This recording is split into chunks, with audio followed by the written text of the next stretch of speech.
Most families don't start asking whether their parents are still safe living at home until something forces that question. Usually it's a fall or a health scare or some kind of diagnosis that suddenly changes what feels possible. But if you pay attention before it gets to that point, there are often smaller signs ahead of time, like missed appointments happening more than once, unopened mail stacking up, or the house starting to feel harder for them to keep up with than it used to. And once you know what signs to look for, it becomes much easier to understand what's actually changing and what isn't.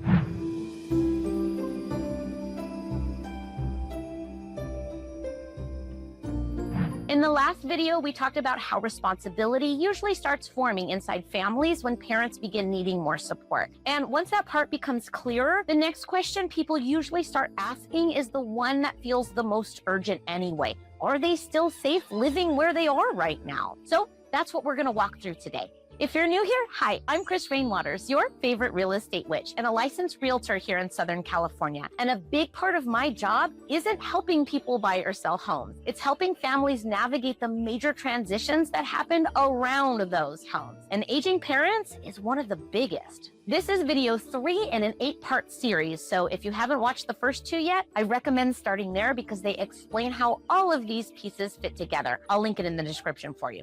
All right, let's get into it. Most people think independence means one simple thing.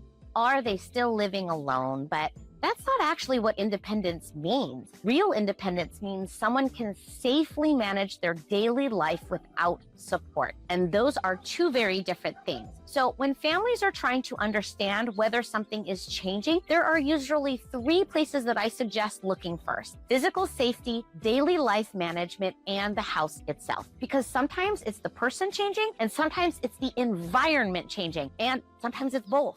The first place to look is physical safety inside the home. Are stairs becoming harder? Are there small falls or accidents happening that maybe didn't get mentioned right away? Are they moving around confidently the way that they used to? Are they still comfortable and proficient at driving? Sometimes these changes happen slowly enough that they're easy to miss from the outside. And sometimes your parents are already adjusting to those changes in small ways before anyone else realizes that something is shifting. A lot of people do that because staying independent really matters to them, or because they don't want to feel like a burden, or whatever reason that they have. Has your parent ever minimized something to protect you? Didn't mention a fall, said, "I'm fine," when they weren't, kept an entire disease secret from you, and the only reason that you even found out about it was because you stumbled across a get well card from your cousins who knew, but you didn't, Dad? Anyway, moving on. So what's yours? What's the thing that you found out later or are finding out that they were quietly carrying alone? Tell me in the comments. I genuinely want to know. And I think you'll find that you're in very good company. But sometimes those adjustments they're making can quietly make things less safe instead of more safe, like continuing to drive when it's getting harder, or not mentioning a fall, or working around a health issue instead of asking for help with it. Something I see a lot is families waiting for one major event before taking these changes seriously. But independence usually shifts gradually, not suddenly. And noticing those early changes gives families more choices.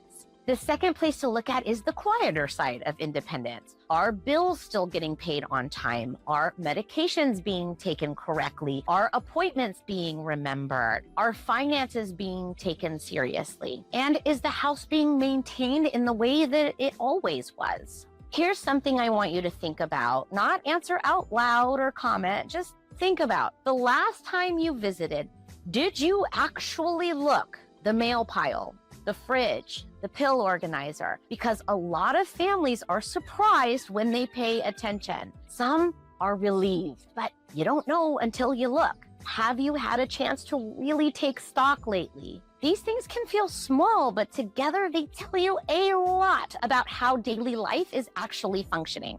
And then there's something people often overlook: the house itself. Because sometimes the issue isn't the parent. Sometimes the issue is that the house that they've lived in for 30 or 40 years simply wasn't designed for an aging body. It is things like steep stairs, slippery tubs and showers, poor lighting, or large yards, or houses that are just plain hard to maintain. Sometimes homes also become more isolating if driving becomes difficult. So you end up with situations where someone seems like they're doing pretty well physically, but the house around them is quietly becoming more dangerous. Because when you're thinking about your parents' independence, you really have to look at both pieces, the person and the environment they're living in. Nature and nurture, am I right? And sometimes the right solution isn't a huge life change. Sometimes it's just making the environment safer and easier to live in through things like adding better lighting, installing those grab bars, removing tripping hazards, or bringing in help for yard work, maintenance, or cleaning. Small adjustments like that can extend independence much longer than people expect. And noticing these changes doesn't mean that anything is wrong. It just means life is moving into a different stage. The goal here isn't to take independence away from anyone. It's to understand what kind of support keeps independence possible for as long as possible. Some of the earliest signals families usually start notice are things like routines starting to change, appointments getting missed more often, mail stacking up, driving confidence shifting, small falls, or the house starting to feel harder to manage than it used to. These are usually the early signals, not emergencies, and early signals are where families still have the most options.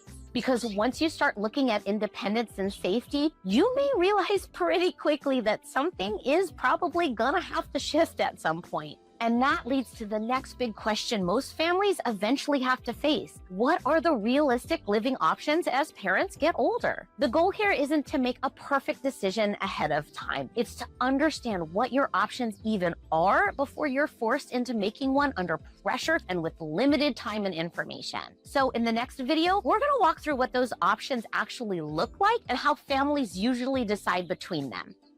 And if you're navigating this here in Southern California, especially in places where the house itself plays a big role in what's possible long-term, this is something I help families think through every day. You can schedule a consult with me or download one of my guides through the links below. One more thing, if you're watching this and you are the parent, hi, I see you too. What's the one thing you wish your adult kids understood about what independence means to you? Drop it below because I guarantee someone in your family or someone else's needs to read that comment. The next video is linked right here. I'll see you in the next one, but hopefully sooner.